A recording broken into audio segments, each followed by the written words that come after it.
Hello and welcome to the next module on contact. So just to review, we've been through the history of Gestalt. We've looked at number 1, awareness, then we looked at field theory, now we're looking at contact. So in these 3 modules we're looking at the 3 main pillars of Gestalt. Awareness, field theory, and contact is related to dialogue, and we're going to be looking at a couple of different facets in this module at contact and at the next module on contact boundary phenomena. So in Gestalt we say contact and awareness are like 2 sides of a piece of paper. They're kind of different, but they're very much related. And in Gestalt we're very interested in what we call good contact. And of course the question is what defines good contact. So one of my teachers, George Rosner, used to say, you look across a crowded room and your heart goes ba-boom, and that's contact. Well, it's one kind of contact. So it's like everything wakes up. Another example to give you the reverse is myself. There's an example of poor contact. If someone gives me verbal directions, I know myself well enough by now that I'm not very good at that for all sorts of complex historical reasons. I just lose it. I don't retain the verbal directions. I'm very happy these days we have GPSs and I'm very good at following a map, but I'm not good at taking in verbal directions. So you could say that the quality of contact I have when I'm listening to someone give me verbal directions is very poor. Contact, what else could we say? There's Patch Adams, you've probably heard of him, the famous clown doctor. There was a movie made with Robin Williams about him. Marvellous man, really extraordinary human being, and I've had the privilege to meet him and talk with him on a number of occasions, as well as see him lecturing. And I remember once seeing him give a talk to a group of medical students, and he's very dramatic and articulate and poetic as well, and he has a lot of passion. So at one point he was talking about the importance of the relationship with the patient and how you really have to be fully present, and he started quoting some Walt Whitman poetry, and he went up to a woman in the front row, and as he was quoting this poetry, he took her head in his hands and he spoke it to her directly. I mean, that was, incredibly moving. I feel, moved just remembering that. So that's an example of good contact. Really, when you're fully present, when you're present with all your awareness, with a complete sense of the other. And the quality, you could say, of contact, good contact or poor contact, determines whether life just passes by us or it's lived and experienced in all its fullness, which is what we're interested in Gestalt. Seeley says, we all need practice in hating without guilt or fear just as much as loving. So that's important because good contact is not just about being nice or about pleasure. I mean, good contact can be painful as well. It can be disturbing, but there's a difference between moving out of awareness and being in awareness. And hating, therefore, just as much as loving, can be good contact. And I think of a recent example that certainly moved me when I heard of it was Andrew Forrester, who's an Australian mining magnate, very wealthy man, has been involved particularly with Aboriginal development, and clearly he has social conscience, social interest, and his daughter went to Nepal for a gap year to volunteer at a school there, and she was working there with the young children, and like 8 or 9. And at one point, a number of the children left the school, and she wasn't quite sure why or what was going on. And later she discovered that they'd been sold off for the sex trade in a neighbouring country. And of course that was extremely disturbing for her. And at some subsequent point, I think partly through her efforts, the children were retrieved and they came back. So when Andrew Forrester and his wife visited her while she was working there in Nepal at the school, they entered a room where one of these children, a young girl about 9 or 10 years old was, who had been sold off and been away for maybe a year for the sex trade. And as soon as Andrew entered the room, the girl started whimpering and shivering and was very frightened of him as a man. And he looked at her and she looked at him, and in that moment there was contact. I feel a bit teary even talking about it. I mean, that was contact. And his wife was with him as well. And that moment of contact, has defined him since. He's created a project to stop slavery and stop child slavery, and he's met with the Pope, and he's got, industry heads together to ensure that the supply chains don't involve slavery. So I'm giving that as an example of a moment of good contact, even though it was extraordinarily painful. I mean, I can imagine the pain pierced his soul and, obviously motivated him since then. So good contact is not just about pleasure, but you can see in that moment he came so alive in the sense that his enormous energy he has now for doing something about it. Okay, so contact, definitions. I'll read a few different definitions for you from prominent Gestalt writers. The first one is by Fritz Perls et al., Perls, Heffeline, Goodman. They say, contact, the work that results in assimilation and growth, is the forming of a figure of interest against a ground or context of the organism environment. Okay, it's a little sentence, but as all their sentences, it contains a lot. So they use the word assimilation, which is very important here.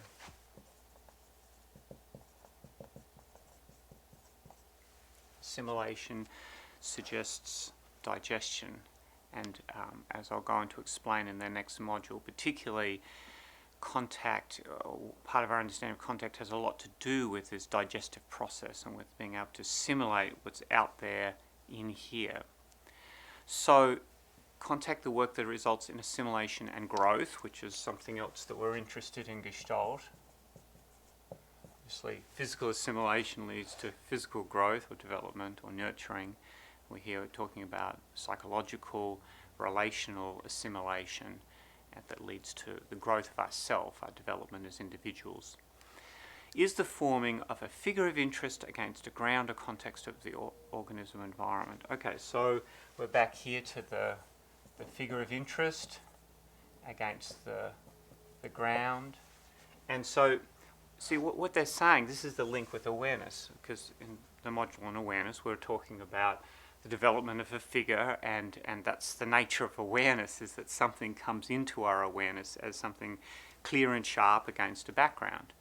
So here they're defining contact in terms of a clear figure. So in a sense, contact, good context, is defined in terms of the awareness process, in terms of the formation of a figure. That's why I say these two things are very much related together. Against a ground or context of the organism environment. Okay, so the figure of awareness, contact, is always against a ground. Of course, contact involves two entities, two people, some kind of boundary. The next quote is from the pollsters. They say, contact is not just togetherness or joining. It can only happen between separate beings, always requiring independence and always risking capture in the union. That's a great phrase. They have quite a way with words. Not just togetherness or joining. That's what people tend to think of as good contact, as closeness or something, nurturing closeness. But there's a large definition. It can only happen between separate beings. So this interest and emphasis on separateness and difference I'll be coming back to again and again, especially on these units in contact, because we're interested in that, in a sense, privileging that sense of separateness, and yet always requiring independence and always risking capturing the union. So they're talking about the boundary here, where we're neither kind of falling into the similarity and identity, nor we in isolation. So contact is somewhere in that in-between place. And Laura Pearl says, contact is a boundary phenomena between organism and environment. It is the knowledge of and the coping with the other. So that makes sense. There's self, and there's other, and there's the meeting between the two. Now, we could sort of go sociological and be interested in the way that people do othering, and they make somebody the other as a way of distancing, of not having contact. So here we're interested in, that's the sort of independence, but here we're interested in the meeting between self and other.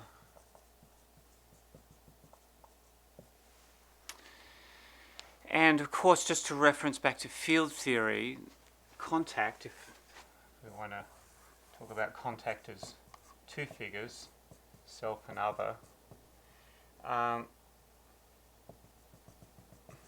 here's the two people meeting. That always occurs in a context, against a background, in the field. So we're interested, just as awareness, we're interested in the figure, and then in field theory, we're interested in the field. In contact, we're interested in maybe the dyad, and we're also interested in the context, which is the field, which is organising and influencing that contact too. So it never happens in isolation. Now, contact is necessary for our survival,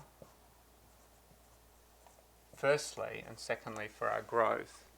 So if you just think, physically, or our capacity to need to take in nourishment, so in order to take in nourishment, we have to make contact. As a baby, you've got to be on the breast, or you've got to have the food. There's got to be some contact with the environment in order to take something in.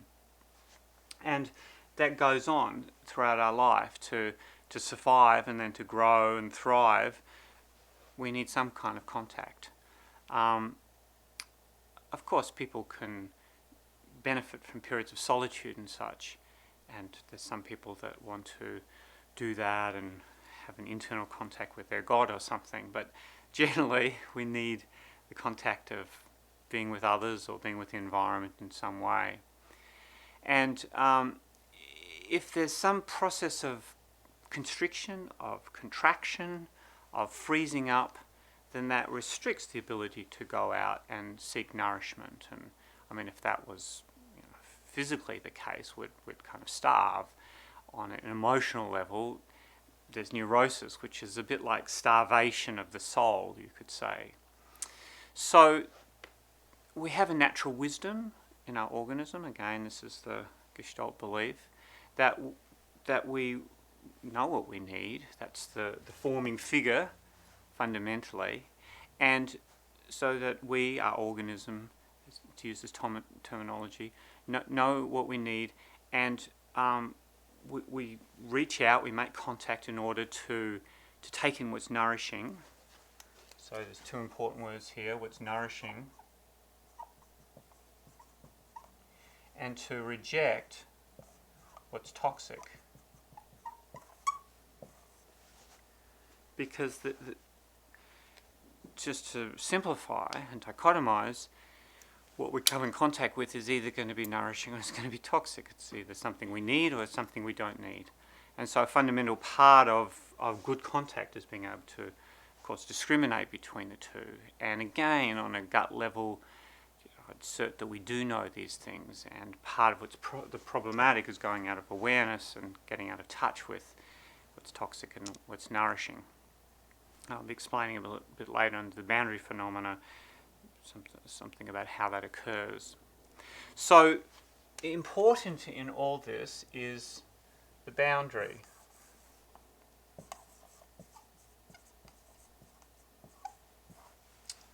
You've probably heard that phrase, good boundaries make good neighbours, or good fences make good neighbours. So boundaries is a very important topic in Gestalt, and we use it in all sorts of ways. It's not just a word, a jargon word. It actually represents a whole lot of important ideas which are then operationalized in Gestalt therapy. So in this sense, for contact to occur, there has to be a boundary. Otherwise, there's merger basically, or people are separated and there's no real contact going on. So contact takes place between self and other, or we could say also self and environment, to use this language. And that boundary is where this choice takes place and where assimilation takes place. It's at the boundary we determine. It's like a young child. If you give them a piece of food, they'll put it in their mouth, and then either they'll eat it or they'll spit it out. Young kids do that, straight away. It's like there's the boundary. So that's where the decision and the action takes place about assimilation or rejection of what's toxic, what you don't like. And so this boundary, though, is not some sort of fixed thing. It's a dynamic boundary, and it's constantly changing. So part of being involved in our growth is updating our boundary and noticing where it's at, because it's not just something you can determine for once and for all. That's the problem with fixed rules, extrinsic or intrinsic. They don't necessarily address where the boundary is for this person in this moment, and that's always what we're interested in Gestalt. Where's the boundary right now? Because the boundary right now might be different than it was 10 minutes ago. So another word that we can use is balance, because there's this inherent desire we have for contact, and the problem occurs when you could say there's kind of misguided attempts towards achieving that balance. And the well-integrated person, I'll use that phrase, the well-integrated person, it's an evaluative phrase, I guess, is in good contact, in healthy contact, is able to distinguish what's nourishing and toxic and reject one and take the other end, and is neither swallowed up by the world, by the other, by what's going on, nor withdraws completely into isolation. So this kind of self-supportive, maintaining a balance is a dynamic description of what constitutes good contact, and you could say is the goal of Gestalt. So just to paint out a dichotomy that Pearls talks about, he says the criminal impinges on society, steps over the boundary. The neurotic allows society to impinge on them. So that gives you some kind of understanding of, well, obviously we want to be somewhere between the two, where we're maintaining the boundary in some sort of dynamic and balanced way. And both those extremes obviously are an inability to find the right kind of balance with the world. So assimilation. So there's assimilation of what's nourishing and rejection of what's toxic. That's what you want to support. And in clear contact, those two things can be discriminated. So we can tell what we want to move towards and assimilate, and we can tell what we need to keep out and reject. And so a healthy person, a healthy functioning person, depends on their ability to do those things. And if there's some block in the capacity to do that, in our ability to perceive or judge or act on that, then the result is that we end up taking in things which are probably better off rejected. So that's ideas, I'm such a silly person, or I just can't seem to complete things, or whatever number of ideas we might have swallowed that are actually quite toxic, or I'm too fat, or there's any number of these kind of beliefs that people take on that are unhealthy, and people have swallowed them.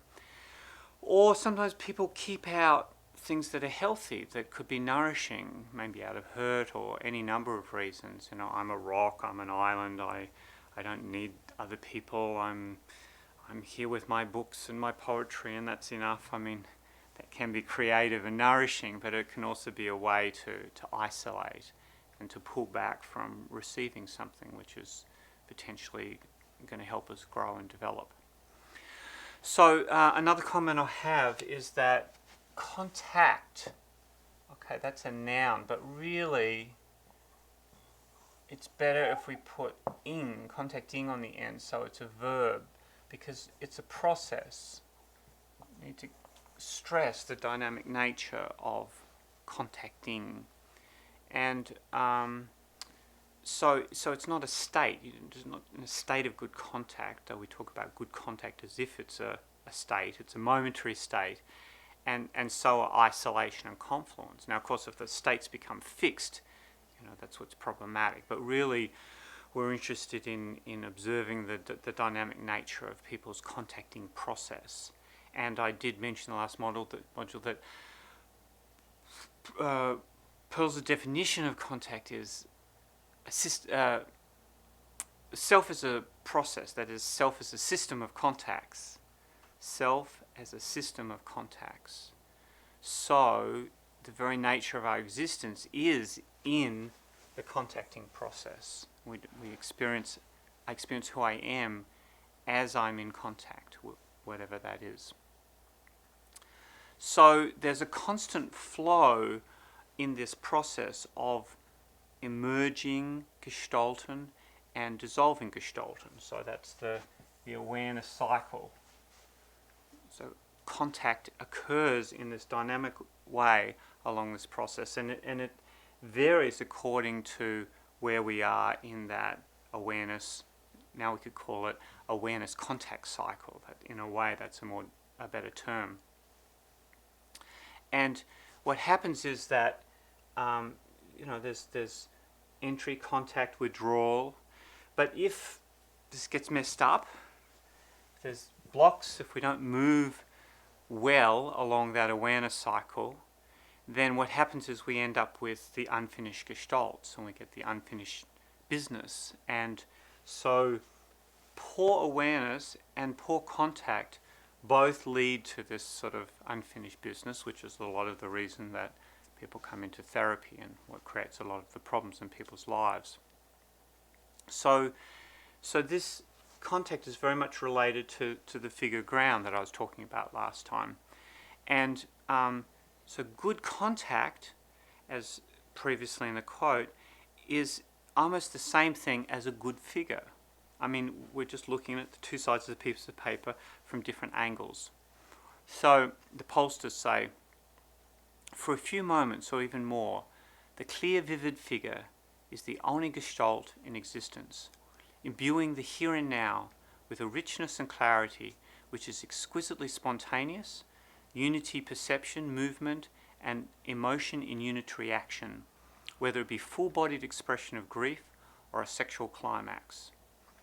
So here's a description of the clear, vivid figures and the here and nowness and the richness of the experience, of the aliveness, which is what we're after, and the whether it be full-bodied expression of grief or sexual climax. So there's the contact. It's like the dynamic, clear figure leads to the richness of contact. So that's something to keep in mind. And I hope that this kind of clarifies that there's this two-ended relationship between figure, ground, and contact. So, change.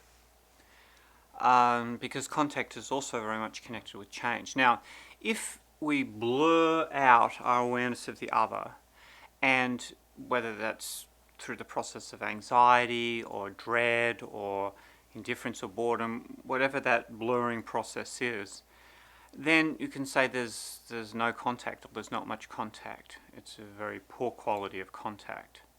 And see, the thing is, change, what we're interested in, change, growth, development, what people come to therapy for, we say in Gestalt that contact precedes change. And that that change is not connected with an effort in this sense. It's not about setting a goal and working towards that goal. There's a much more organic notion of change, where the very fact of good contact in itself produces change. So change happens through this kind of here and now, present-centered, spontaneous concentration on what's most important for us, or on a figural aspect of the client's experience, including the experience in relationship. So anything that's figural, that has a value, when we concentrate on that, bring that figure into the awareness, that quality of contact produces change. So this is part of the Gestalt, the paradoxical theory of change, the being with what is. So in doing so, we're less interested in making prescriptions of what's better for the client, what sort of life they should lead, what sort of choices they should make. I mean, I can give my opinion as therapist, but ultimately I'm only going to do that if I'm sure that the person's not going to just swallow it, because I want them to find out what's figural for them. I want to develop their awareness, not just to take in another idea of what would be best for them. And in the process, I'm trying to lead them into the experience of good contact, which in itself will produce change. So here's a few more quotes. Polster says, "Contact is implicitly incompatible with remaining the same. Through contact, though, one does not have to try to change. Change simply occurs." So that's the proposition that I've just been putting to you. Contact is implicitly incompatible with remaining the same. Now, I mean, if that's true, it really has radical and profound implications. And for me, that's part of the experience of Gestalt therapy, where I don't feel like I have to try too hard. I mean, I'm working, but the kind of work I'm doing is more about being present and working to bracket my expectations and working to facilitate good contact. It's not to try to push or direct or cajole or coach the person down a particular path. And so there's a kind of a certain, for me, a base ease that goes with this knowledge and my experience, my consistent experience, fact that contact is implicitly incompatible with remaining the same. That's great news for therapy. Okay, so the next quote from also from the Polsters. "This is Gestalt, not changing what is or wishing it different, but re-establishing the natural expressiveness, mobility, and vividness of moment-by-moment experience, whether these be in phases of explosion or in quietude." So in the restoration of this spontaneous present-centered awareness is the rich living and the quality of contact, and therefore the spontaneous evolution of change that we're looking for. So what else? So the I-thou. Now I'll be going more into the whole subject of I and thou and dialogical psychotherapy in a later unit. Right now I'm going to mention it. Martin Buber, his notions of the I-thou and the I-it, two fundamental ways of forming contact from his point of view. And the I-thou is particularly what we're interested in Gestalt. So when we talk about good contact, that's another way of talking about the I and the thou. I-thou, it has, there's a whole philosophical ground to it, which I'm not going to go into detail right now, but I do want to mention it because what we're interested in Gestalt is the quality of contact between therapist and client. It's not just the client coming in and talking about what's going on with their lives and we're facilitating that or doing some Gestalt experiment. as much as possible, we use this phrase, write it up, here and now, I and thou. So that's a little mantra that's I find useful to repeat, reminds me, here and now, I and thou. So as much as possible, I'm bringing the attention to the contact process that's occurring with the client. So if the client talks about finding it difficult to concentrate, and they get easily distracted, then I'm interested in, well, where is that experience between us here in the room? How is it for you to sit here for an hour and focus on what we're doing? Do you find yourself distracted? Do you find yourself daydreaming sometimes, or finding the process a little too much and you need a kind of break? So by exploring what's happening in the actual therapy session itself and what's happening between the client and I, then a lot of this process of awareness and change and everything comes out of that. The quality of contact between the client and myself is incompatible with staying the same. So that's a very straightforward way to work with this principle. Simply by establishing good contact with the client, something's going to change and evolve. That's the basic principle of, I would say, dialogical therapy. Now, contact can occur on lots of different levels. There's the intrapersonal, so contact with myself, contact with parts of myself, contact with different elements of my experience. That's everything that's going on inside. Obviously, contact can be interpersonal, between the client and I, or between representatives of other people in the client's life. That's the Gestalt empty chair or the pillow or something. Say, put your mother on the pillow and talk to her. So that's facilitating contact, imaginary contact, but nevertheless it replicates the experience of contact quite closely. And sometimes we'll get them to swap over so they experience both sides of that contact. There's also, we could say, interpersonal, not just with people, but with inanimate objects. Well, and also, can be with animals, and there's dog-based therapy, there's equine-assisted therapy, which a number of Gestalt people are doing, where they're working with contact with an animal, because an animal, of course, is very grounded, no middle zone, so they're just present in a particular way that can help people come present into contact. So yeah, people, animals, or the inanimate world. Firstly the nature, that's another level of contact, and there's also different types of wilderness-based therapy, not just like ropes courses wilderness, challenge wilderness, but using wilderness as part of therapy, or using the natural environment as part of therapy, because again, really being in contact with nature can be healing and restorative as well. And then inanimate objects as well can also be part of contact, and I'll be talking about the contact functions in this. We could also say we can be in contact with the middle zone, with images and memories, and then also with different aspects of ourself. And there's some therapies which actually just solely focus on that contact with different aspects of self. Okay, so the experience of good contact in any of these levels leads to a full Gestalt and the closure of that particular Gestalt.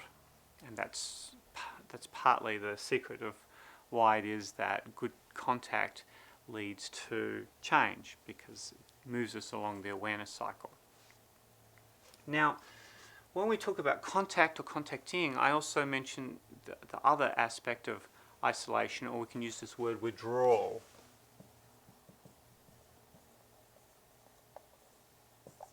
So these are really the two poles, in a way, the contact and the withdrawal. And if you hold on to contact too long, the quality of the contact reduces. And you might have found this with relationships or experiences. They have their movement into our awareness, but if we hang on to them, the quality of contact goes down because we're not in the rhythm of contact and withdrawal. And everything in life has its rhythms, whether they're very short microsecond rhythms or whether they're rhythms over many years of contact and withdrawal. Here's a long quote from Zinker that I like. He always puts things very poetically. He says, "One purpose of the therapeutic experience is to become open to the variety of rhythms in our lives. It exposes us to the richness of silence and the need for rest. When a client falls silent and feels anxious, I encourage him to attend to the quality and sensations of being there without words. Words fill the lacuna of anxiety. Anxiety raises specific issues not faced before and provides the fuel for problem solving. I would prefer to live a life in which I can be with others when I choose and enjoy my solitude when it comes upon me. I would like to teach my clients to stay with the sweetness, freshness, and purity of their shyness and embarrassment, and let those states radiate into newly found awareness. It is important to appreciate my confusion and stay with it until clarity is born." Okay, so being open to the rhythm of contact and withdrawal, and that includes in the therapy too. Sometimes it's natural and quite appropriate to be silent in the therapy, and there's a certain kind of quality of contact there that in which there's some degree of withdrawal relatively, but there's also presence. Both are there. And I remember a client who used to come in, and he was not a man of a lot of words, a very smart man, worked as a researcher at the university, but he got impatient with how many words people used and how poor he felt the quality of contact was as a result. I mean, he didn't use those exact words, but that's basically what he communicated to me. And so naturally it was important to be paying attention in the therapy itself to ensure that I wasn't verbose and I wasn't, that I was finding a way to meet him in that. And what he used to like to do was to come into therapy and sit in silence for up to 5 minutes, just looking at each other. Well, I mean, I was okay with that, though sometimes I did find it a little difficult because my impulse to talk or to ask questions or something. But there it was, a great example of what Zinker's talking about. This man was clearly comfortable with that, and he wanted to be met in that place. So there's, again, quality of contact has all sorts of contours to it. So, I mean, in one sense, when we say contact and withdrawal, I mean, there's always contact going on, but it's a movement from the contacting being with the other person or using words to maybe contacting being more with my reflections or my somatic experience, because, I mean, we're always in contact with something. So, Laura Pearl's always had her own particular angle on things, and I like pretty well everything that she's written. Wonderfully insightful. So in regards to contact, she was very much linking contact with another word, which is support. And I think she had a very important observation here. Now it has to be said that, as I mentioned, there were differences between Laura and Fritz, apart from the fact that they end up living on separate coasts.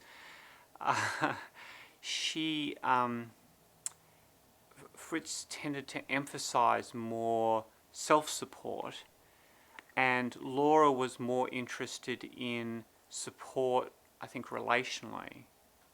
And so that's an interesting difference, because in contemporary terms, in Gestalt work, we've become much more interested in relational support and less emphasis on the original ideas of self-support that Fritz proposed. So contact and support. So Laura says, contact is the recognition of and the coping with the other, the different, the new, the strange. So implicit in this is the idea, the understanding that the other, because they're not us, because they're different, is always going to have some quality of strangeness. Now, that's both potentially exciting, and we're curious and want to get to know that, and also potentially confronting, anxiety-provoking, destabilizing. And so whether that's two cultures coming together or two people coming together, this makes up the dynamic of contact. And so she says contact is the recognition of and the coping with. So firstly, we need to be able to recognize difference, and that's part of the Gestalt orientation of being open to and interested in. And secondly, the coping with. Now this is where support comes in, because it's not easy to encounter differences. And the bigger those differences and the stranger the other is, the harder that is. And that does require, therefore, support, the right kind of support.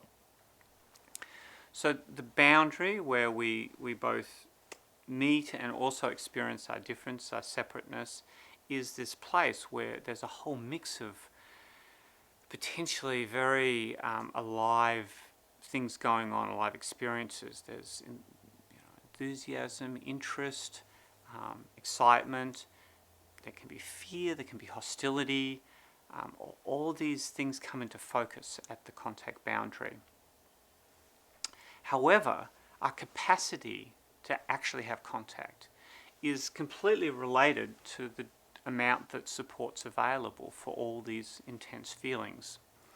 And support can come from physiology, it can come from breathing, it can come from internal messages that we give ourselves, language, lots of things. And if we don't have enough support, usually that's experienced as some form of anxiety. So in Gestalt, we have particular ways of understanding anxiety, this being one of them. Fritz also said anxiety equals excitement minus oxygen. That's another Gestalt definition. But they're connected with this idea of excitement that can't be assimilated or it doesn't have enough support. And there's nothing more exciting than meeting the other, the different, the strange. So here's a great quote from Laura that I really love. I treasure this quote, and I do often come back to it because it just encapsulates the whole world of contact. She says, awkwardness and embarrassment are potentially creative states. The temporary lack of balance we experience at the growing edge, where we have one foot on the familiar and one foot on the unfamiliar ground, the very boundary experience itself. If we have mobility and allow ourselves to wobble, we can maintain the excitement, ignore and even forget the awkwardness, and gain new ground and with it more support. We can see this graceful awkwardness in every small child. I find that very beautiful. So, yeah, there's a whole world in here. The awkwardness that goes with finding new ground, with encountering something different, something unfamiliar, something which we're not used to and we don't necessarily have so much support for. So the temporary lack of balance that happens at that point, because if I know where I am and I've got everything familiar and nothing's new and nothing's disruptive, it's easier, of course, to have some kind of sense of balance.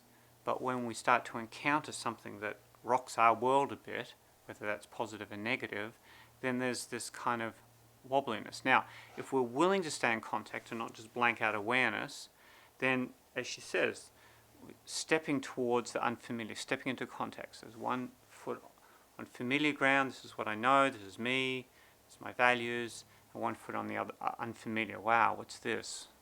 You think differently, you feel differently, you have a different perspective. So if we can do that, the very boundary experience itself, And we can allow ourselves to wobble, because in that it's a wobbly. We haven't quite got our full balance.